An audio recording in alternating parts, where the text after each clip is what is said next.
Right ఇక bulletin లో special breaking అయితే చూస్తున్నాం. తెలంగాణలో వెబ్సైట్లపై అయితే హ్యాకింగ్ బెడతనైతే తీవ్ర అనుమానాలను అయితే రేకెత్తిస్తోంది. ఇక సాధారణ శాఖలు కాదు, పోలీస్ కమిషనరేట్ అధికారిక వెబ్సైట్ అని కూడా హ్యాకర్లు టార్గెట్ చేయడంతో రాష్ట్ర వ్యాప్తంగా కలకలం రేగిందని చెప్పాలి. ఉదయం నుంచి హైదరాబాద్, సైబరాబాద్, రాచకొండ కమిషనరేట్లకైతే సంబంధించిన పలు లింకులు కూడా యాక్సెస్ కావడంతో సైబర్ సెక్యూరిటీ టీం అప్రమత్తమైంది. తక్షణమే టెక్నికల్ బృందం రిపోర్టులు కూడా సమీకరించగా అనుమానాస్పద ఐపీ అడ్రస్ల నుంచి సర్వేలలోకి అయితే ప్రవేశం చేసేందుకైతే పలు ప్రయత్నాలు జరుగుతున్నట్లయితే బయటపడింది. ఇక హ్యాకర్లు కొన్ని వెబ్ పేజీలను కూడా డిఫేస్ చేయడంతో పాటు డేటా యాక్సెస్ చేయడానికి కూడా ప్రయత్నించినట్లయితే ప్రాథమిక సమాచారం. దీంతో వెంటనే సర్వర్లనైతే తాత్కాలికంగా డౌన్ చేసి భద్రతను కఠినతరం చేసినట్లుగానైతే పోలీసులు తెలిపారు. ఇది సాధారణ హ్యాకింగ్ ప్రయత్నం కాదని, విదేశీ హ్యాకర్ గ్రూపు వ్యవహరించే అవకాశం కూడా ఎక్కువగా ఉన్నట్లయితే అధికారులు అయితే అంచనా వేస్తున్నారు.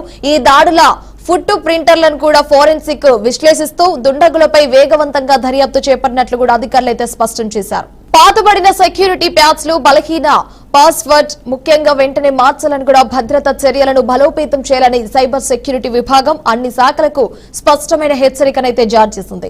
ఈ హ్యాకింగ్ ఘటనలో భాగంగా ఏ మేర డేటా లీక్ అయ్యింది, హ్యాకింగ్ కు వెనుక ఉన్న గ్రూప్ ఎవరు, ఎలాంటి నష్టం జరిగిందన్న ఈ విషయాలన్నిటిపై త్వరలో అధికారిక ప్రకటన కూడా విడుదల చేయనున్నట్లయితే సైబర్ క్రైమ్ అధికారులు వెల్లడించారు. రైట్ ఇక బులెటిన్ లో బ్రేకింగ్ న్యూస్ చూస్తున్నాం. పోలీస్ కమిషనరేట్లయితే అధికారిక వెబ్సైట్లు అయితే హ్యాక్ అనేది తెలుస్తోంది. సైబర్ దుండగుల దాడిలో అయితే విస్తృత కలకలం రేపినట్టయితే తెలుస్తోంది. ఈ నేపథ్యంలో భాగంగా ముఖ్యంగా చూసుకుంటే భద్రత లోపాలను కూడా లక్ష్యంగానైతే హ్యాకర్లు అయితే దీన్ని చేసుకున్నట్లయితే తెలుస్తోంది. ఈ నేపథ్యంలో ఇటు వెంటనే యాక్సెస్ బ్లాక్ చేసిన ఐటీ విభాగం కూడా సమాచారం ఉంది. ఈ నేపథ్యంలో ఇటు హ్యాకింగ్ టైల్స్ ను కూడా ట్రేస్ చేస్తూ సైబర్ క్రైమ్ వాళ్ళైతే ఈ విధంగా చేస్తున్నట్లయితే తెలుస్తోంది. ఈ నేపథ్యంలో దేశం వెలుపల నుంచే దాడి జరిగిందంటూ కూడా అనుమానాలు అయితే వ్యక్తమవుతున్నాయి. ఈ నేపథ్యంలో భాగంగా డేటా సేఫ్టీపై కూడా అధికారులు అయితే హై అలర్ట్ కూడా ప్రకటించారు. రైట్ ఇక ఇదే అంశానికి సంబంధించి మరిన్ని అప్డేట్స్ మా ప్రతినిధి క్రైమ్ బ్యూరో చీఫ్ ఇన్నారెడ్డి అందిస్తారు. ఇన్నారెడ్డి చెప్పండి, ఇటు హ్యాకర్ల గుర్తింపులకైతే ముమ్మర విచారణ కూడా ప్రత్యేక బృందాలు కూడా ఏర్పడినట్టు తెలుస్తుంది. ఈ నేపథ్యంలో భాగంగా ఇటు తెలంగాణలో వెబ్సైట్లకైతే హ్యాకింగ్ లో బెడతనైతే వచ్చినట్టు తెలుస్తుంది కదా, దీనికి సంబంధించి అప్డేట్స్ ఏంటి?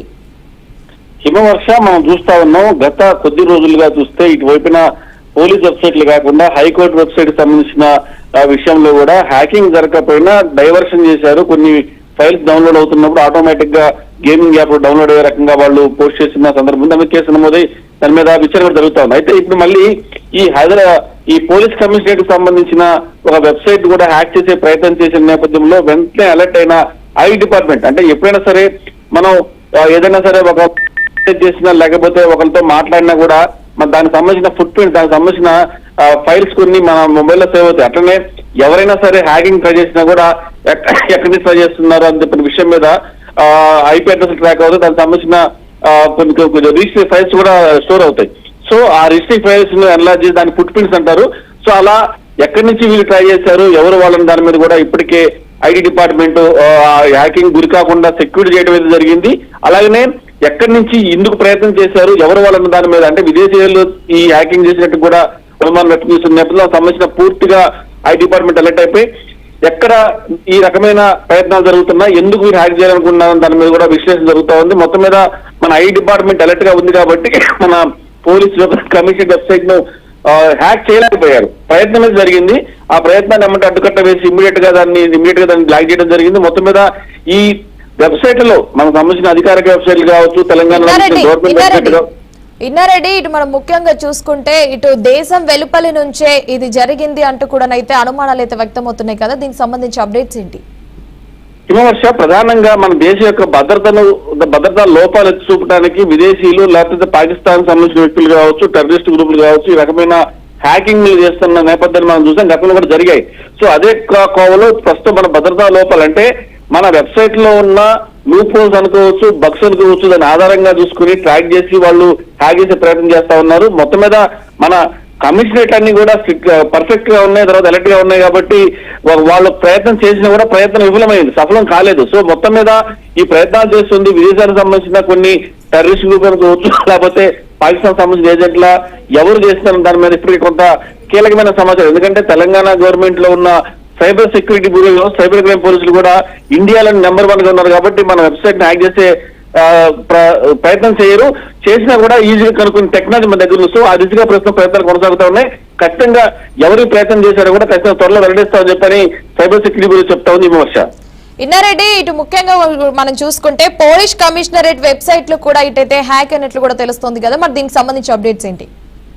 విమర్శ ప్రధానంగా ఈ పోలీస్ వెబ్సైట్ కు సంబంధించిన వ్యవహారంలో వాళ్ళు హ్యాకింగ్ అవ్వలేదు. కాకపోతే ప్రయత్నాలు జరిగింది. సర్వర్లకు ఏదో ఎంటర్ అయిపోయి సర్వర్లో డేటాని చోరీ చేసి మన యొక్క పోలీసు డేటా కావచ్చు, మన కేసుల వ్యవహారాలు కావచ్చు, ఇవన్నీ కూడా జనరల్ గా ఇప్పుడు ట్రాఫిక్ చలనాలు కావచ్చు, తర్వాత ఈ ఎఫ్ఐఆర్లు కావచ్చు, ఇవంతా కూడా మొత్తం ఆన్లైన్ సిస్టమ్ వచ్చింది కాబట్టి ఆన్లైన్ సిస్టమ్ ద్వారా ఎఫ్ఐఆర్ డీటెయిల్స్ డేటాబేస్ అంతా దాంట్లో ఉంటుంది, చలన్ డేటా కూడా దాంట్లో ఉంటుంది. సో మన వెబ్సైట్లను హ్యాక్ చేసి ఆ డేటా డిలీట్ చేయటమో లేకపోతే ఒక టెక్నాలజీ ద్వారా మనల్ని టెక్నాలజీ లోపాలు చూపించే ప్రయత్నం అయితే జరిగింది. కాకపోతే ఆ ప్రయత్నం పూర్తి స్థాయిలో సఫలం కాలేదు కాబట్టి, విఫలమైంది కాబట్టి ఎట్టి పరిస్థితుల్లో మన డేటా సేఫ్ గానే ఉంది. డేటా సేఫ్ గా ఉన్నప్పుడు కూడా ఇలాంటి ప్రయత్నం చేసిన వాళ్ళు ఎవరు అంటే ఎవరు చేస్తున్నారని దాని మీద కొంత ఫుట్ ప్రింట్ కూడా సేకరించిన నేపథ్యంలో ఖచ్చితంగా వాళ్ళు ఎవరో ట్రాక్ చేస్తామో, ఇప్పుడు కొంత సమాచారం సేకరించామో, త్వరలో వాళ్ళు వెల్లడిస్తామని చెప్పడం సైబర్ సెక్యూరిటీ బ్యూరో చాలా స్పష్టంగా చెప్తా ఉంది హిమవర్ష. రైట్ ఇన్నారెడ్డి, మనం ముఖ్యంగా చూసుకుంటే ఇటు ఐటీ విభాగం యాక్సెస్ కూడా ఇటు బ్లాక్ చేసినట్టు కూడా తెలుస్తోంది కదా, మరి దీనికి సంబంధించి అప్డేట్స్ ఏంటి?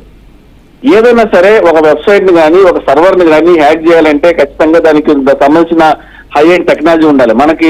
మన తెలంగాణకు సంబంధించిన తెలంగాణ పోలీసులు ఆల్రెడీ సైబర్ క్రైమ్ చాలా పటిష్టంగా ఉంది కాబట్టి మన సర్వర్లు కూడా చాలా స్ట్రాంగ్ గా ఉన్నాయి. సో సర్వర్లు స్ట్రాంగ్ గా ఉన్నాయి కాబట్టి తర్వాత ఈ ఎథికల్ హ్యాకర్స్ కావచ్చు, వీళ్ళు ఇల్లీగల్ యాక్టివిటీస్ కు పాల్పడే కొంతమంది వ్యక్తులు ఏం చేస్తారంటే ఇలాంటి సర్వర్లను గుర్తించి ఎక్కడైనా మనం చూసాం ఐబొమ్మ రవి సంబంధించి కొత్త సినిమాలు డౌన్లోడ్ చేశారన్న నేపథ్యంలో కూడా సర్వర్ లో ఉన్న డేటాని సేకరించి డౌన్లోడ్ చేసుకున్నారు. సో అక్కడ బగ్స్ ను పాయింట్అవుట్ చేసుకుని ఆ బగ్స్ ఆధారంగా ఆ సర్వర్ హ్యాక్ చేయడం జరిగింది. అలానే మన ఈ క్రిమినల్ డేటా కావచ్చు, పోలీస్ డేటా కావచ్చు, ఇదంతా కూడా సేకరిద్దామని చెప్పేసి కొంతమంది హ్యాకర్లు ప్రయత్నించిన మాట వాస్తవమే కానీ కాకపోతే వాళ్ళ ప్రయత్నం సఫలం కాలేదు. అలాగనే ఎవరు చేశారని దాని మీద డెఫినెట్ గా మేము త్వరలో వెల్లడిస్తామని కూడా సైబర్ సెక్యూరిటీ చెప్తా ఉంది. అయితే ఇలాంటి ప్రయత్నాలు చేసే వ్యక్తులు కొంతమంది ఇలా డేటా చోరీ చేసి డార్క్ వెబ్ లో పెట్టి అమ్మకానికి పెట్టిన నేపథ్యంలో గతంలో మనం చూసాం చాలా మంది డేటా ఇలా బయటకు వచ్చింది, వెబ్సైట్ లో డార్క్ వెబ్ లో అమ్మకానికి పెట్టారని చెప్పేసి బీఆర్కే న్యూస్ లో మన ఎక్స్క్లూజివ్ గా వేసిన సందర్భం కూడా ఉంది. సో అట్లానే కొంతమంది సైబర్ క్రిమినల్స్ ఇలాంటి ఘాతుకాలకు పాల్పడతారు. ఖచ్చితంగా వాళ్ళు ఎవరో కనుక్కునే ప్రయత్నం చేస్తున్నారు. ఖచ్చితంగా దానికి సంబంధించిన కొంత సమాచారం మన దగ్గర ఉంది, ఖచ్చితంగా పట్టుకునే ప్రయత్నం చేస్తామని చెప్పి కూడా సైబర్ సెక్యూరిటీ గురించి చెప్తా ఉంది విమర్శ. Right Inna Reddy, thanks for the updates.